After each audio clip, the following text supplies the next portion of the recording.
Hello my dear students, welcome back to my YouTube channel. मेरे YouTube channel पर आप लोग का बहुत बहुत स्वागत है। डियर स्टूडेंट, आज की क्लास में मैं आप लोगों को यूजीसी नेट पेपर 2 के शिक्षा शास्त्र विषय का जो सिलेबस है उसको बताऊंगा और इसमें आप लोग देखेंगे कि यूजीसी नेट के पेपर 2 में शिक्षा शास्त्र विषय के अंतर्गत कौन कौन से टॉपिक से कहाँ से क्वेश्चन पूछे जाते हैं और ये आप लोगों का जो शिक्षा शास्त्र का सिलेबस है कितने यूनिट में डिवाइड किया गया। बहुत से ऐसे स्टूडेंट हैं जो एमए में एडमिशन करा लिए होंगे और शिक्षा शास्त्र विषय से जो है पोस्ट ग्रेजुएशन कर रहे होंगे। बहुत से ऐसे स्टूडेंट होंगे जो एमएड कर रहे होंगे। तो आप चाहे एमए से एजुकेशन करिए या फिर एमएड करिए, आप दोनों के माध्यम से यूजीसी नेट का जो शिक्षा शास्त्र का पेपर होता है उसको दे सकते हैं और इसको क्वालिफाई करने के बाद आप लोग जो है किसी भी डिग्री कॉलेज में असिस्टेंट प्रोफेसर के तौर पर पढ़ाने के लिए योग्य हो जाएंगे। या फिर बहुत से ऐसे स्टूडेंट हैं जो आगे और भी पढ़ाई करना चाहते हैं, पीएचडी करना चाहते हैं, तो उसके लिए भी ये योग्य माने जाएंगे। इसमें देखिए 3 तरह की कैटेगरी के आधार पर रिजल्ट डिक्लेयर किया जाता है, जिसमें जो सबसे ज़्यादा परसेंटेज वाले स्टूडेंट होते हैं उनको जेआरएफ दिया जाता है, जो थोड़ा उससे कम परसेंटेज पाते हैं उनको नेट की डिग्री दी जाती है और जो लोग उससे कम पाते हैं उनको केवल पीएचडी करने के लिए पात्र माना जाता है। तो इस तरीके से 3 कैटेगरी में रिजल्ट आप लोग को यूजीसी नेट के द्वारा दिया जाता है। तो चलिए आज की क्लास में हम लोग डिस्कस करते हैं कि इसका सिलेबस क्या है और आप लोग को कैसे कैसे क्या क्या चीज़ें पढ़नी।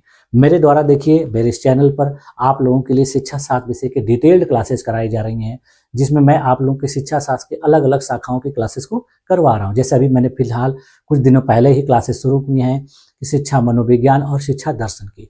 तो इन क्लासेस को आप लोग अच्छे तरीके से देख लीजिए, इसका नोट्स बना लीजिए, क्योंकि आपके यूजीसी नेट के सिलेबस में यहाँ से भी बहुत सारे प्रश्न और इन सारी चीज़ों को मैं एक एक करके करवाता हुआ चलूँगा।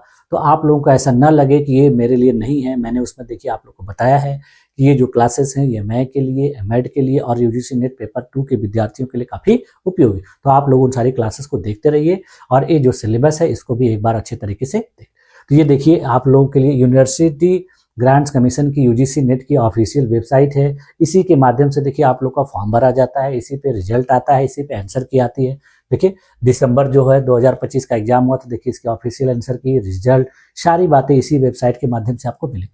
तो जो स्टूडेंट एमए फर्स्ट ईयर में होंगे या एमए फर्स्ट सेमेस्टर में होंगे, फर्स्ट ईयर में होंगे, वो लोग इस बार जो फॉर्म आएगा तो उसको आवेदन कर सकते हैं और फिर उस पर देखेंगे कि वो कितना नंबर स्कोर कर पा रहे हैं और उसके आधार पे वो आगे आने वाली जो परीक्षा होगी उसके लिए अच्छे तरीके से तैयारी करेंगे। ठीक है, तो इसी ऑफिशियल वेबसाइट में मैं आप लोगों को इसके सिलेबस को भी दिखा देता हूँ।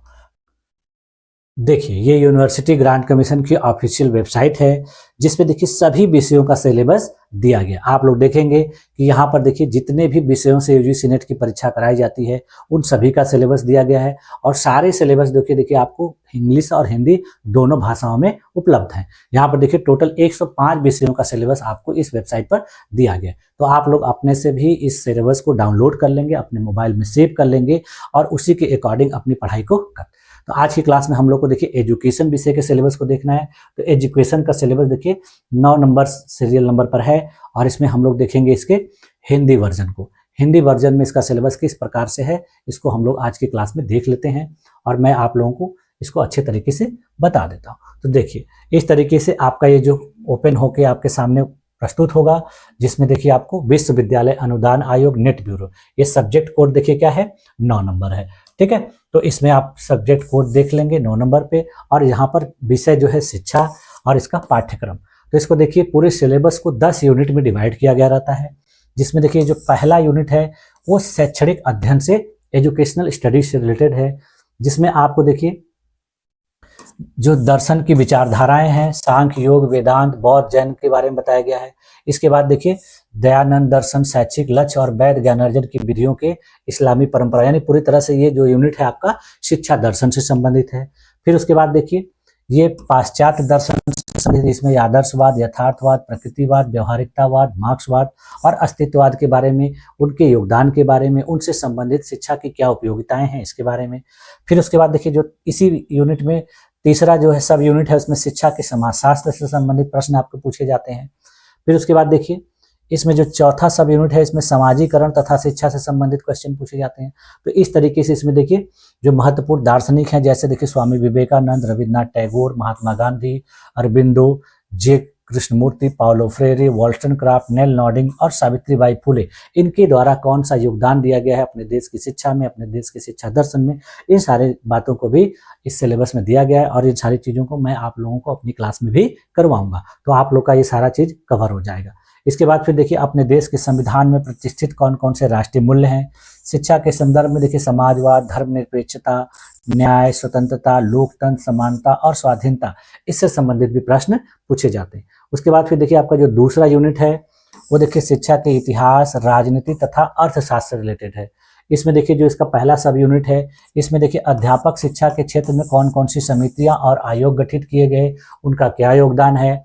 जैसे देखिए माध्यमिक शिक्षा आयोग 1953, कोठारी आयोग 1964 से 66, राष्ट्रीय शिक्षा नीति 1986, 1992, राष्ट्रीय शिक्षक आयोग 1999, राष्ट्रीय पाठचर्या की रूपरेखा 2005 और राष्ट्रीय ज्ञान आयोग 2007, यशपाल समिति रिपोर्ट 2009, अध्यापक शिक्षा राष्ट्रीय परिचर्चा की रूपरेखा 2009, न्यायमूर्ति वर्मा समिति रिपोर्ट 2012। इन सारी चीज़ों के बारे में हम लोग अध्ययन करेंगे और आप लोग को इनसे संबंधित प्रश्न भी पूछे जाते हैं। इसके बाद फिर देखिए विभिन्न प्रकार की नीतियों और शिक्षा के बीच संबंध, शिक्षा नीति और राष्ट्रीय विकास के बीच संपर्क कड़ी, शिक्षा नीति की जो निरूपण प्रक्रिया है उसके निर्धारक कौन कौन से तत्व होते हैं, इन सबसे संबंधित भी प्रश्न पूछे जाते हैं। इसके बाद शिक्षा के अर्थशास्त्र की संकल्पना से भी प्रश्न पूछे जाते हैं। इस शिक्षा में लागत लाभ विश्लेषण बनाम लागत प्रभावी विश्लेषण, उच्च शिक्षा को आर्थिक प्रतिफल, संकेतन सिद्धांत, मानव पूंजी सिद्धांत, शैक्षिक वित्त व्यवस्था की अवधारणा, सूक्ष्म और स्थूल स्तर पर शैक्षिक वित्त व्यवस्था, बजट निर्माण की संकल्पना, यानी शिक्षा के क्षेत्र में अर्थशास्त्र का क्या योगदान है, इससे संबंधित। इसके बाद देखिए शिक्षा और राजनीति से संबंधित प्रश्न पूछे जाते हैं, यानी राजनीति और शिक्षा के बीच क्या संबंध है, शिक्षा की राजनीति संबंधित क्या क्या दृष्टिकोण होते हैं, उदारवादी, रूढ़िवादी तथा समालोचनात्मक जो विचारधारा क्या होती है, राजनीति को समझने के कौन कौन से उपागम होते हैं, जैसे व्यवहारवाद, प्रणाली विश्लेषण, तर्क संगत विकल्प, इन सारी चीज़ों से संबंधित भी प्रश्न पूछे जाते हैं। इसके बाद फिर देखिए इसका जो यूनिट 3 है ये शिक्षार्थी तथा अधिगम प्रक्रिया से, यानी एक जो स्टूडेंट और लर्नर, यानी लर्नर और लर्निंग से संबंधित क्वेश्चन इसमें पूछे जाते हैं। जिसमें देखिए इसका जो पहला सब यूनिट है वृद्धि और विकास से संबंधित प्रश्न इसमें पूछे जाते हैं और इसको मैं अभी आप लोगों के लिए करवा रहा हूँ।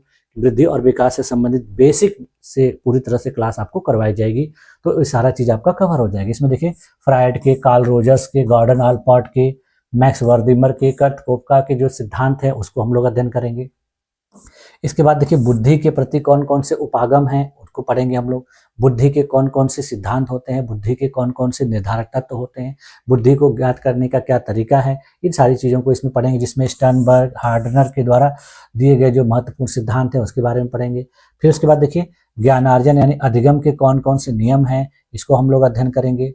फिर उसके बाद हम लोग देखेंगे चौथा जो सब यूनिट है इसमें मार्गदर्शन और परामर्श यानी गाइडेंस काउंसलिंग के बारे में पढ़ेंगे और गाइडेंस काउंसलिंग के संबंधित कौन कौन से सिद्धांत हैं, कौन कौन सी जो है महत्वपूर्ण बातें हैं, इसका हम लोग क्या उपयोग कर सकते हैं। इसके बाद इसी में देखिए अल्बर्ट एलिस के द्वारा दिया गया संज्ञानात्मक व्यवहारवादी जो सिद्धांत है जिसको RIBT के नाम से जाना जाता है, इसके बारे में पढ़ेंगे। उसके बाद कार्ल रोजर्स के सिद्धांत के बारे में पढ़ेंगे।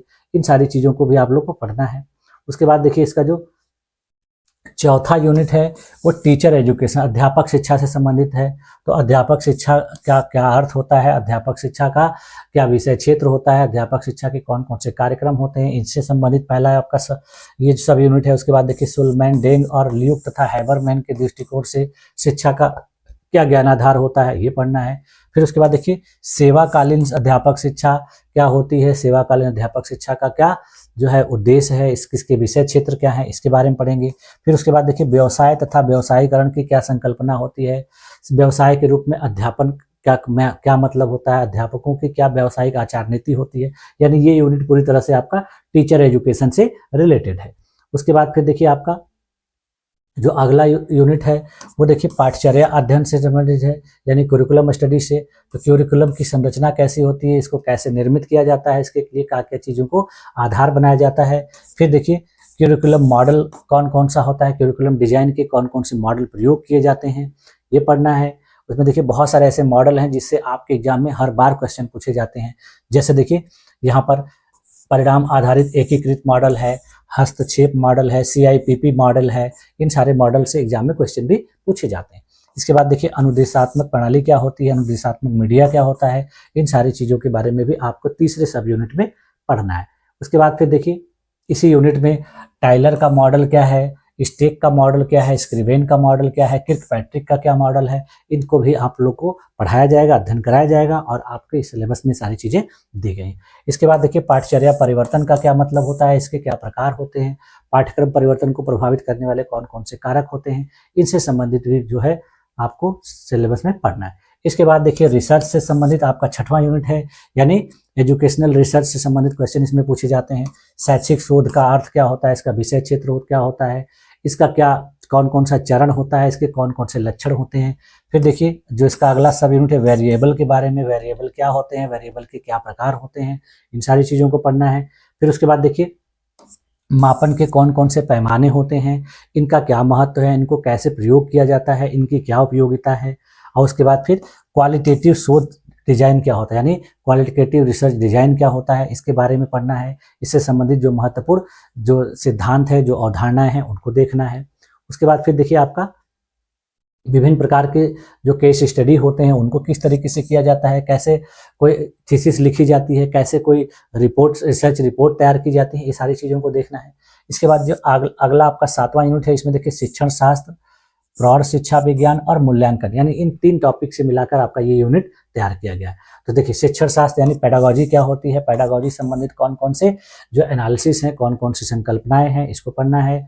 कौन कौन से मॉडल जो है हमारे शिक्षा के क्षेत्र में पेडागोजी से रिलेटेड मिलते हैं, जैसे देखिए स्मृति स्तर के शिक्षण से हार्बेटियन मॉडल, समझ स्तर से मॉरिसन टीचिंग मॉडल, परावर्ती स्तर से देखिए बीगे तथा हंट टीचिंग मॉडल, ये महत्वपूर्ण जो टीचिंग मॉडल हैं। फिर उसके बाद देखिए मूल्यांकन क्या होता है, इसका क्या अर्थ होता है, मूल्यांकन का शिक्षण के क्षेत्र में क्या उपयोग है, अधिगम के लिए क्या जरूरी है। फिर उसके बाद शिक्षा के शिक्षण शास्त्र में मूल्यांकन क्या होता है, यानी शिक्षा का जो पेडागोजिकल पर्सपेक्टिव है उसमें मूल्यांकन का क्या मतलब होता है। फिर इसमें देखिए प्रौढ़ शिक्षा के बारे में पढ़ना है, एडल्ट एजुकेशन क्या होती है, इसमें फ्लैंडर का जो अंतःक्रिया विश्लेषण है जो है उसके बारे में पढ़ना है, गैलोवे की अंतःक्रिया विश्लेषण पद्धति के बारे में पढ़ना है। तो इस तरीके से देखिए ये जो आपका यूनिट है पूरी तरह से 3 चीज़ों से मिला हुआ है। फिर उसके बाद देखिए 8वां यूनिट जो है वो एजुकेशनल टेक्नोलॉजी से रिलेटेड है, यानी शिक्षा के क्षेत्र में किस तरीके से टेक्नोलॉजी का प्रयोग किया जाता है, इसके लिए कौन कौन से सिद्धांत हैं, इसकी क्या संकल्पनाएं हैं, किस तरीके से हम लोग टेक्नोलॉजी का बेहतर तरीके से शिक्षा के क्षेत्र में उपयोग कर सकते हैं, इन सारी चीज़ों से संबंधित आपका ये यूनिट है। इसमें देखिए इंस्ट्रक्शनल डिजाइन, अनुदेशात्मक अभिकल्प से संबंधित जो बातें हैं, महत्वपूर्ण चीज़ें हैं वो पूछी जाती हैं। फिर इसके अलावा देखिए कुछ महत्वपूर्ण मॉडल हैं, जैसे ADDI है, ASSURE है, डिक तथा केरी मॉडल है मैसन का, गैने के द्वारा प्रतिपादित 9 इवेंट्स ऑफ इंस्ट्रक्शन है, 5 एज ऑफ कंस्ट्रक्टिविज्म है, रचनावादी अनुदेशात्मक अभिकल्प के 9 तत्व हैं। यानी ये यूनिट भी एक तरीके से बहुत इंपॉर्टेंट है और इससे क्वेश्चन अक्सर पूछे जाते हैं। फिर उसके बाद देखिए इसी में आपका ई लर्निंग से संबंधित क्वेश्चन पूछा जाता है। फिर इसके मूल्यांकन, प्रशासन और शोध में किस तरीके से ICT का उपयोग किया जा सकता है, इसके बारे में पढ़ना है। इसके बाद फिर देखिए आपका जो 9वां यूनिट है सिलेबस का, वो देखिए एजुकेशनल मैनेजमेंट, प्रशासन और लीडरशिप, यानी एक तरह से देखा जाए कि शैक्षिक प्रबंधन, प्रशासन और नेतृत्व से संबंधित आपका ये यूनिट है। यानी शैक्षिक प्रबंधन क्या होता है, शैक्षिक प्रशासन क्या होता है, शैक्षिक प्रशासन के क्षेत्र में नेतृत्व क्या होता है, फिर गुणवत्ता की अवधारणा में शिक्षा में गुणवत्ता, परिवर्तन प्रबंधन क्या होता है। यानी ये सारी चीज़ें जो है आपको इस यूनिट में यानी 9वें यूनिट में पढ़नी है। ठीक है। उसके बाद फिर देखिए आपका जो 10वां यूनिट है सिलेबस का, वो इंक्लूसिव एजुकेशन यानी समावेशी शिक्षा से रिलेटेड है। इसमें समावेशी शिक्षा क्या होती है, समावेशी शिक्षा से संबंधित कौन कौन सी नीतियां शिक्षा के क्षेत्र में बनाई गई हैं। फिर देखिए इम्पेयरमेंट यानी दोषग्रस्तता क्या होती है, दिव्यांगता क्या होती है, कौन कौन से दिव्यांगता के प्रकार होते हैं। फिर उसके बाद समावेशी कक्षाओं का आयोजन और नियोजन किस तरीके से किया जाए, इनका प्रबंधन किस तरीके से किया जाए, और समावेशी शिक्षा में आने वाले कौन कौन से बाधा कारक और सुकारक तत्व हैं। इन सारी चीज़ों के बारे में आपको 10वें यूनिट में पढ़ना। तो एक तरीके से देखिए ये जो आपका पूरा सिलेबस है 10 यूनिट में डिवाइड है, और इन 10 यूनिट से आपके देखिए टोटल 100 क्वेश्चन पूछे जाते हैं। यानी अगर देखा जाए तो हर यूनिट से आपके 10-10 प्रश्न पूछे जा सकते हैं। कभी कभी ऐसा होता है कि किसी एक यूनिट से कम प्रश्न पूछे जाते हैं, किसी यूनिट से ज़्यादा प्रश्न पूछे जाते हैं, लेकिन एवरेज देखा जाए तो 10 प्रश्न आपके हर यूनिट से पूछे जाए। तो आप लोग को इसी के अकॉर्डिंग अपनी तैयारी को करना है। आप लोग अपना एमएड का सिलेबस और एमए का सिलेबस देखेंगे तो बहुत सारी चीज़ें आप लोग को उसमें मिलती हुई नज़र आएंगी, और जो चीज़ें आप लोग को आपके सिलेबस में नहीं पढ़ाई जाएंगी आपके कॉलेज में, आपके क्लासेस में, तो मेरे इस चैनल की जो क्लासेस कराई जा रही है उसमें सारी चीज़ों को आपको करवाया जाएगा। और उसमें थोड़ा टाइम लगेगा, लेकिन जब पूरी क्लास आप कंप्लीट कर लेंगे तो आपको इन सारे सिलेबस से संबंधित जितने भी चीज़ें रहेंगी वो उपलब्ध हो जाएगी। अब आप लोग का काम रहेगा कि आप लोग जो है प्रैक्टिस सेट ले लीजिए या प्रीवियस ईयर क्वेश्चन पेपर ले लीजिए और उसको प्रैक्टिस करते हुए करते, तब जाके आप इस एग्जाम को क्वालिफाई कर सकते।